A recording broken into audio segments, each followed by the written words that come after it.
Sebagaimana langkah Morgan Stanley menurunkan peringkat investasi di pasar modal Indonesia menjadi underweight.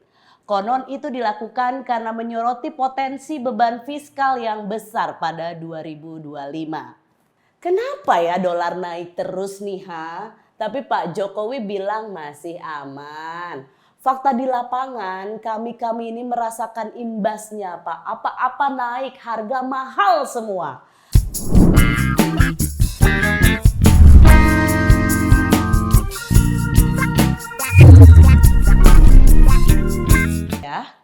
Kok tak ada gairah?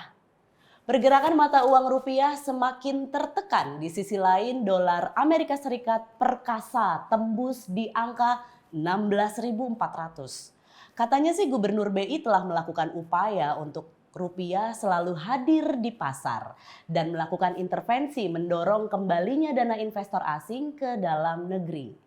Kan ekonomi AS membaik, pertumbuhannya bagus, kata seorang Menko Perekonomian.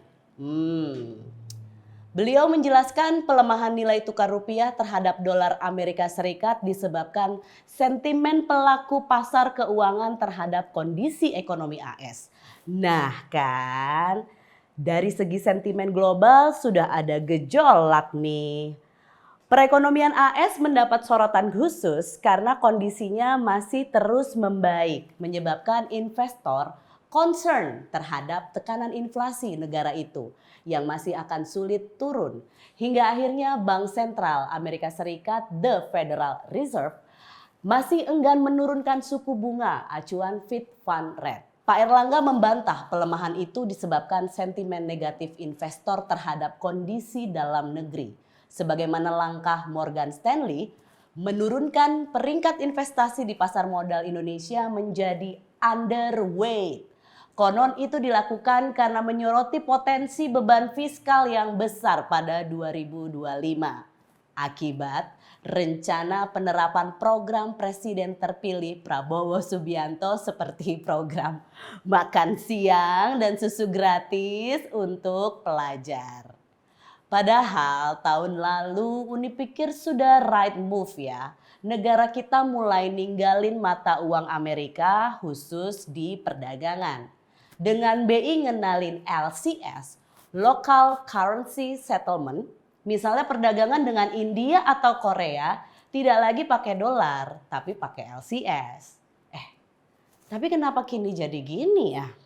Uni melihat dari salah satu media asing yang memberitakan bahwa pemerintah Prabowo Gibran ke depan akan meningkatkan rasio hutang terhadap PDB mendekati angka 50%. Kemudian bagaimana awakko sebagai market memproyeksikan hutang Indonesia di masa transisi ya Pak?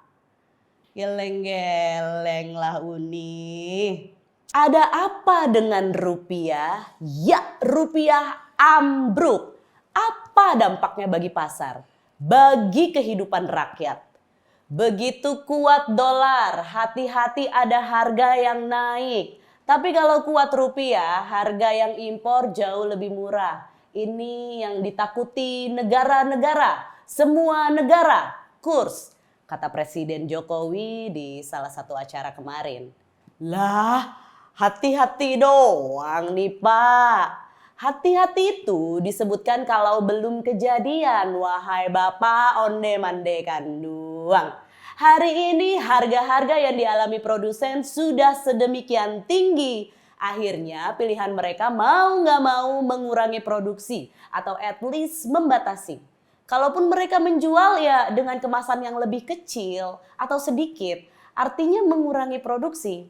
Ini bisa jadi bom waktu sana. Kenapa? Karena produsen price index belum ditransisikan ke level konsumen. Uni takut inilah yang dinamakan menuju Indonesia bubar. Yang Uni ingat sekiranya waktu usia 10 di era 98 krisis ekonomi. Itu karena hutang-hutang korporasi swasta jauh lebih tinggi dibandingkan nilai-nilai aset mereka. Krisis ekonomi kini atau soon yang akan kita hadapi adalah jebolnya APBN karena beban hutang dan besarnya belanja pemerintah. Gimana? Yang penting kan bansos tetap dapet. Kan itu jurus ampuh pemerintah untuk meredam kebodohan brutal. Dari mana uangnya untuk bansos? Tenang aja. Kan ada Menteri 1000 Pajak yang siap mengeruk kelas menengah. Kenapa ya dolar naik terus nih Tapi Pak Jokowi bilang masih aman. Fakta di lapangan kami ini merasakan imbasnya Pak. Apa-apa naik, harga mahal semua.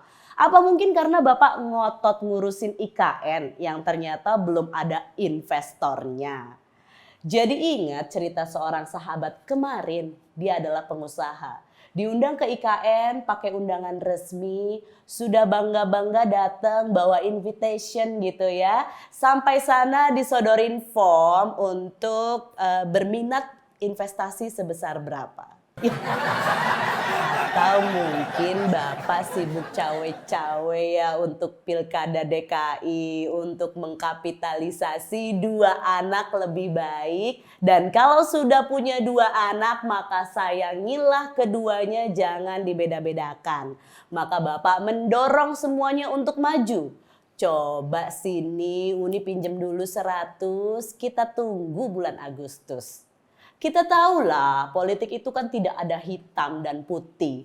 Bahwa kemudian kita bisa merasakan lewat feeling, nuansanya, bisa mencium aromanya. Yang penting landasan kan sudah dibuat berupa putusan MA.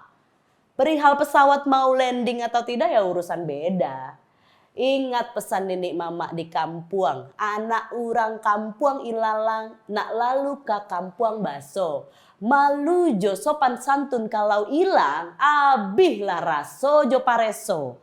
Kira-kira artinya gini, karena ambisi dan rasa malu itu banget yang sudah hilang, kita jadi gak punya perasaan. Deh mandeh, tambah cie.